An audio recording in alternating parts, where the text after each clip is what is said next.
Il existe une guerre qui perdure au cinéma. Une guerre imprenable entre les studios pour savoir qui va être le succès pour telle et telle période. Salut à tous, c'est Vosk. Aujourd'hui, on va parler d'un sujet très sensible au sein des réseaux sociaux et dans l'univers cinématographique. Nous allons parler de la guerre Barbenheimer. Célèbre guerre qui fait rage en ce moment dans le monde, mais surtout, pourquoi nous sommes rendus là? Pourquoi un film de la Warner de Barbie et un film de Universal appelé Oppenheimer se fait la guerre? On va voir ça tout de suite. N'hésitez pas à liker, à partager et à vous abonner pour cette vidéo. Et ensemble, remontons dans le temps pour savoir pourquoi ce film en est responsable. Allez, c'est parti.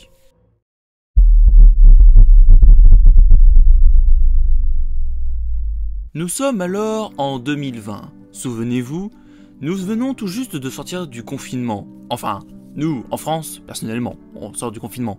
Parce que dans d'autres pays, c'est un peu la galère. C'est alors qu'un réalisateur pas très connu du monde cinématographique, appelé Christopher Nolan, arriva d'ici septembre à sortir un film un peu étrange. Celui-ci est toujours à la recherche de parler du temps. Et la relation qu'il a avec le temps dans ses films, cela se voit. Avec la trilogie The Dark Knight, Interstellar, Inception, Dunkerque, le temps est toujours valorisé dans ses films. Christopher sait qu'il n'est pas immortel, et c'est un point d'orgue à chaque fois dans ses films. Cependant, son prochain projet, qui est Tenet, il a encore plus amplifié le truc. Le temps est vraiment relatif dans ce film, car en effet, les personnages sont amenés à pouvoir retourner dans le sens inverse du temps. Au mieux de se déplacer du point A au point B, dans le temps, ceux-ci peuvent aller du point B au point A. Un concept un peu étrange, qui a d'ailleurs fait vriller beaucoup de têtes au cinéma, comme Inception d'ailleurs, où la fin était déjà controversée avec la toupie. Tenet nous a encore fait vriller. Le film a été distribué par la Warner et à ce moment-là, le studio de distribution avait quelques petits soucis. Souvenez-vous, pendant le confinement, tout était fermé, donc malheureusement, nos studios préférés ont perdu beaucoup d'argent. C'est alors que Christopher Nolan, après avoir terminé Tenet, comme pour beaucoup de ses films, souhaite directement en refaire un autre. Lui, il repasse pas sur le passé. Un ancien film, il vous en reparlera jamais. Il préfère aller de l'avant, car il le sait, le cinéma est sacré. C'est alors qu'il décida, et qui d'ailleurs nous avait dit dans Tenet, aurait bien voulu faire l'histoire de Oppenheimer. Robert Oppenheimer est un scientifique des années 40 qui a inventé la bombe à hydrogène pour les Américains. C'est lui qu'on doit laisser Trinity, et c'est à lui qu'on doit les bombes de Hiroshima et de Nagasaki. Un scientifique très connu que Christopher Nolan voulait absolument adapter au cinéma. Problème, c'est que la Warner en 2020 ne souhaite pas refaire un film avec Christopher Nolan pour l'instant, surtout pour un film historique. Car le but de Nolan pour ce film est vraiment de parler de l'histoire de Oppenheimer pendant 3 heures. Un type de film que la Warner ne veut pas, se concentrant plus sur des franchises qui pourraient restabiliser l'économie d'Hollywood. Bon, on sait ce que ça a donné. Space Jam New Legacy, Godzilla vs Kong, et enfin pour finir, Mortal Kombat. Des films appréciés? Malheureusement non. Et encore, ça continue encore aujourd'hui, quand on voit les déchets que sont les films de Zack Snyder. Et ouais, le seul truc qui les aura sauvés, c'est la version longue de Justice League. Et oui, désolé la Warner. C'est alors que du coup, pris d'une colère excentrique, Nolan se dirigea vers l'un des concurrents de la Warner, Universal. Universal était prêt à dépenser beaucoup pour continuer en effet le projet de Nolan sur Oppenheimer. Nolan avait donc carte blanche pour faire son film. Et malheureusement, la Warner a été très déçue du partenariat qu'a pris Nolan avec Universal. C'est alors que la Warner a décidé de faire un film concurrent pour Nolan quand celui-ci sortira. Bien sûr, le temps de la mise en place a été mis. C'est alors que nous nous retrouverons en 2022.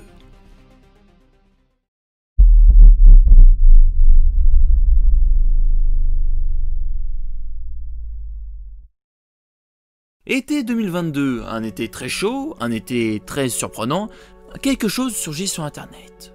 Le casting de Oppenheimer, le film tant rêvé de Nolan, arriva enfin sur internet. Le casting était là.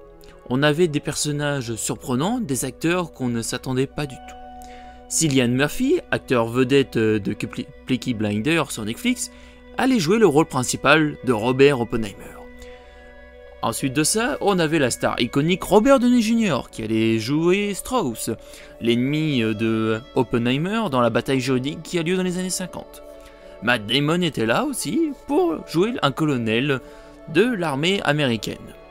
Après beaucoup de longs castings de personnages très reconnus, c'est finalement ces trois-là qui m'auront beaucoup plu. Alors que le casting a été dévoilé, on apprenait beaucoup d'informations aussi sur le film. Premiers éléments, le film a été tourné en noir et blanc. Alors, quelque chose qui a été finalement changé pour le final, car que si vous avez vu Oppenheimer, vous vous rendrez compte qu'il y a des parties en couleur et des parties en noir et blanc. Mais ça, on reviendra après. Plusieurs mois avancés, et puis finalement, la Warner dévoila, quelques mois après, le premier aperçu du film Barbie. Oui, partenariat très excentrique entre Mattel et la Warner, un film Barbie allait avoir lieu.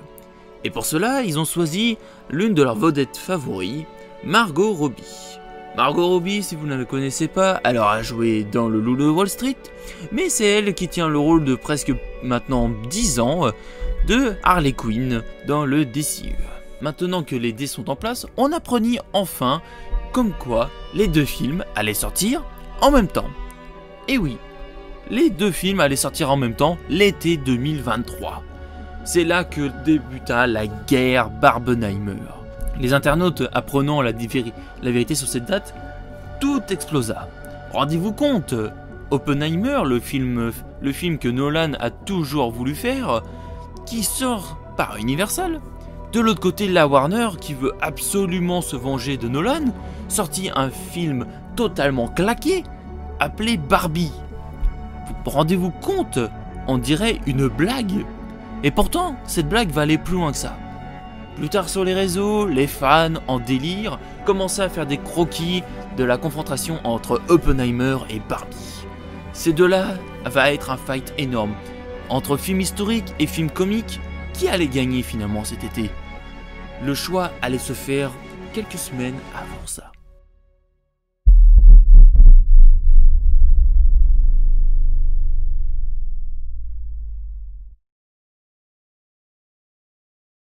Nous sommes quelques semaines avant la sortie des deux films.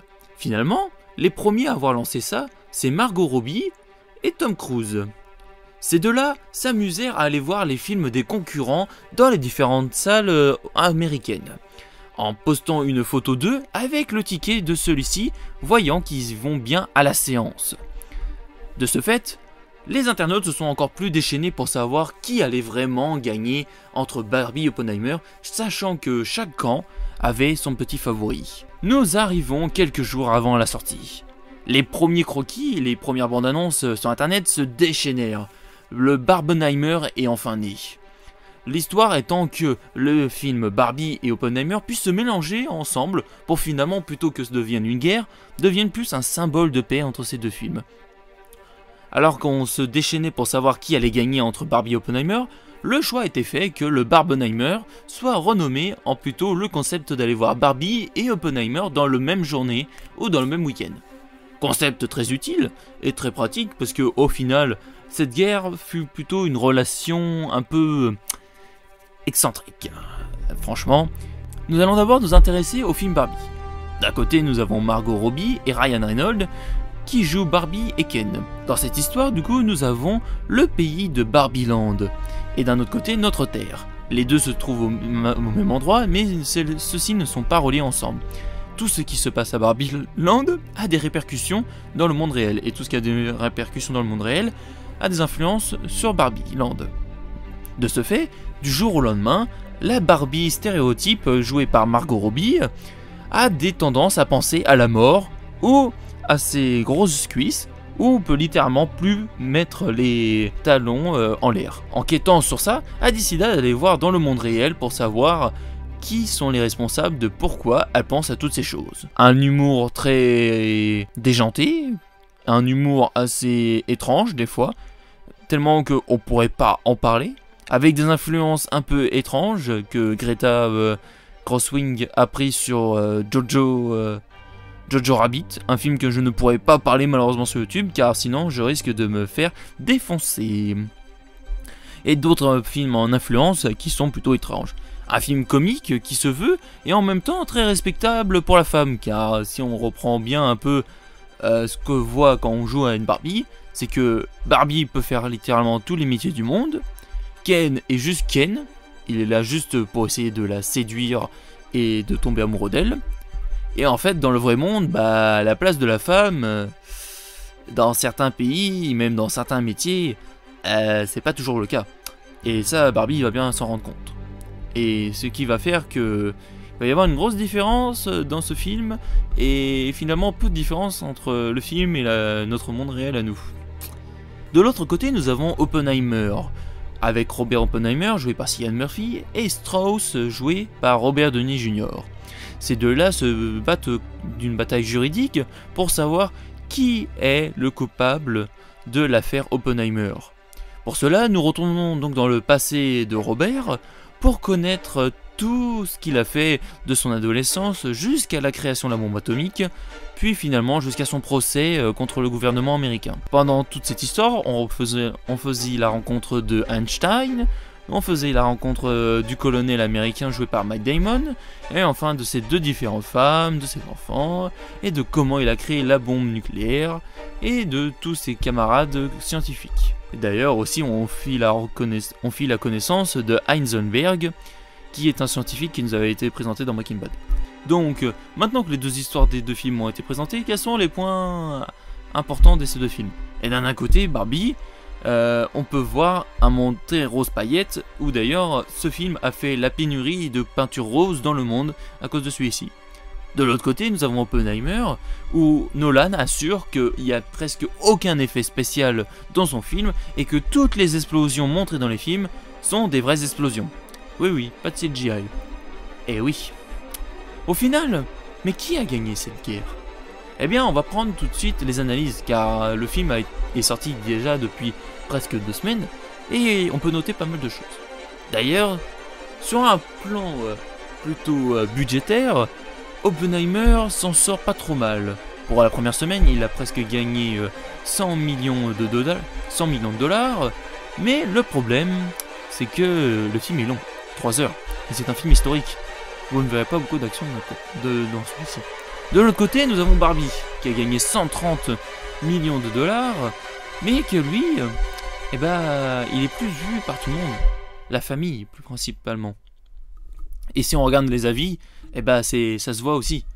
Barbie qui se tape une note assez moyenne pour de l'humour, et Oppenheimer qui se prend quand même une claque avec un plus de 4, presque une excellente note. Donc finalement, le beau spectacle ou la comédie? Film familial ou historique? Je ne pourrais pas choisir entre ces deux films, même si, bien sûr, Oppenheimer a été énorme. Finalement, même si on regarde les avis des différents pays, faits par différentes sociétés de sondage, on voit que la tendance plutôt chez nous, européenne, a été sur Barbie. Certains pays préfèrent Oppenheimer, comme la Turquie et l'Allemagne. Oui. Sachant que aussi, point important, Oppenheimer n'est pas sorti en Océanie pour l'instant. Oppenheimer n'est pas présenté au Japon. Alors, je pense savoir pourquoi. Déjà, une des scènes de Eternal avait fait débat au Japon quand celui-ci a été sorti. Et j'imagine que je n'ai pas besoin de vous détailler quelle scène pourrait faire lien entre Oppenheimer qui pourrait faire débat. Et d'un côté, Barbie a été censurée dans certains pays car la place de la femme était trop montrée. Donc, au final, les deux se valent. Finalement, Barbie aura peut-être gagné plus en budget, mais Oppenheimer aura eu une excellente note. un a été beau visuellement, l'autre aussi. Finalement, l'autre est plutôt rose paillette, mais l'autre est plutôt incroyable aussi pour ses angles de caméra et ses plans. Et au final, je ne dirais qu'il n'y aurait pas de gagnant. C'est plutôt un avis que les gens se feraient sur le long terme. Je pense que vraiment, il faudrait vraiment attendre la fin de ces deux films pour savoir qui aurait vraiment gagné. Même si finalement, au bout de quelques semaines, cette guerre s'est transformée plutôt en un phénomène culturel où il faut juste aller voir les deux films. Et puis, une semaine, même pas après, quelques jours après la sortie de ces deux films, la grève des acteurs a commencé. Ce qui fait que depuis maintenant une semaine et demie, les acteurs sont en grève et que les avant-premières sont vides.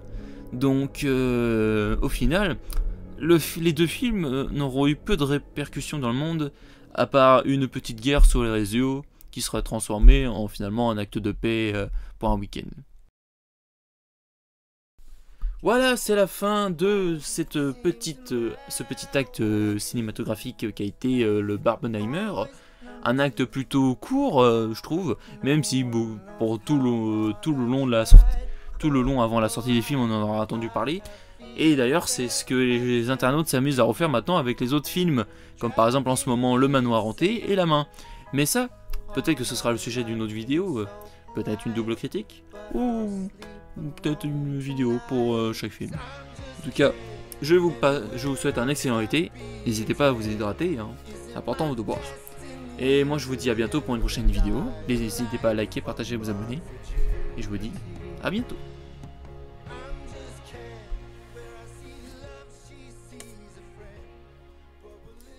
Et couper.